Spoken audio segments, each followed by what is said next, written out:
இப்ப வரைக்கும் ஒரு ஆர்டர் கூட வரலங்க. அப்படின்னா உங்க ஹீரோ தோத்துட்டானா? தோத்துட்டான் அப்படின்னு நினைச்சிட்டு இருந்த போதுதான் நிறைய ஆர்டர் வந்துருச்சுங்க. நம்ம ஃபீல் ஃப்ரெஷ்ஷோட ஃபர்ஸ்ட் ஆர்டர் பண்ணவங்களுக்கு ஒரு சின்னதா சர்ப்ரைஸா ஒரு gift கொடுக்கலாம் அப்படின்றீங்க, அந்த ப்ரௌனி கூட சேர்த்து. என்ன போலாமா? நம்ம ஃபர்ஸ்ட் கஸ்டமர் எங்க இருந்து ஆர்டர் பண்ணியிருக்காங்கன்னா சென்னையில இருந்து தாங்க. இந்த வேல் ஆக்சுவலி அவங்களுக்கு வந்து நான் ஒரு வேல் ஒன்று வாங்கியிருக்கேன். ஸோ கிஃப்ட் வாங்கியாச்சுங்க. மதிய டயத்தில் நான் ஒரு மாதிரி உட்காந்துருந்தேன், என்னடா இப்போதான் ஒரு பிஸ்னஸ் ஸ்டார்ட் பண்ணியிருக்கோம், இப்போ வரைக்கும் நான் நினச்சி கொஞ்ச நேரத்தில் ஒரு ஆர்டர் வந்து அதுக்கப்புறம் நிறைய ஆர்டர் வர வரைக்கும்.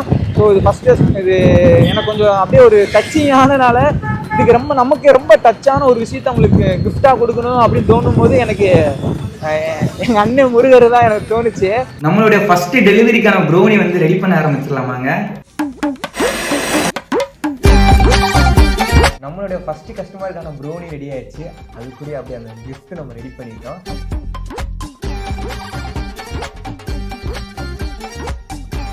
கொரியர் பண்ணியாச்சுங்க. நெக்ஸ்ட் அவங்களோட மெசேஜுக்காண்டி நம்ம வெயிட் பண்ணலாம்.